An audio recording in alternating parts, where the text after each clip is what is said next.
Magandang umaga, Pilipinas. Live mula rito sa Pag-asa DOST. Si Harry Bayona para sa Panahon TV Express. Good news po mga kababayan dahil tuluyan ang nakalabas ng Philippine Area of Responsibility si Bagyong Bashang. Sa kasalukuyan ng weather system na lamang po na nakakaapekto sa ating bansa ay ang northeast monsoon at ito'y partikular na umiiral dito po yan sa may extreme northern Luzon.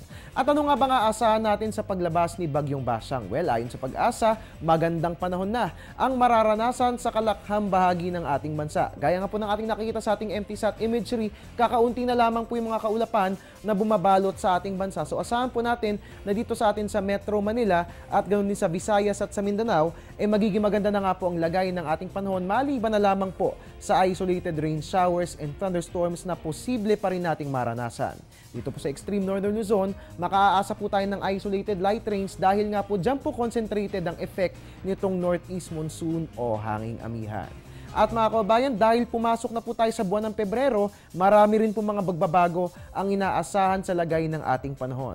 Ano-ano nga ba ang mga changes na ito? Alamin po ang mga yan sa pagbabalik ng Panahon TV Express. Teng, ang package. Ma'am, sabi ng Air 21 on the road na. Ano, Teng? Ang package.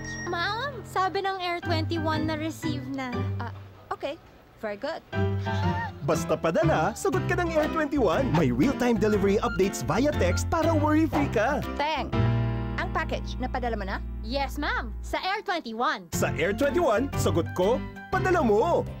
At mga kababayan, dahil pumasok na nga po tayo sa buwan ng Pebrero, asahan po natin na magkakaroon umano ng 3 major changes sa lagay ng ating panahon.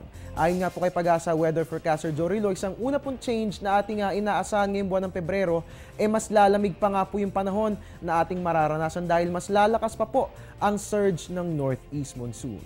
Pangalawang pagbabago na inaasahan natin ngayong buwan ng Pebrero, mas uulanin po yung eastern section ng ating bansa. At ang pangatlong pagbabago na ating inaasahan 0 to 1 ang average na bilang ng bagyo na ating inaasahan para sa buwang ito. Again, sinasabi po namin itong mga changes na ito nang sa gayon mapaghandaan po natin ang pabago-bagong lagay ng ating panahon at tayo'y makapaghanda kung ano man ang posibleng mangyari sa lagay ng ating weather. At iyan po muna ang latest mula rito sa Pag-asa DOST.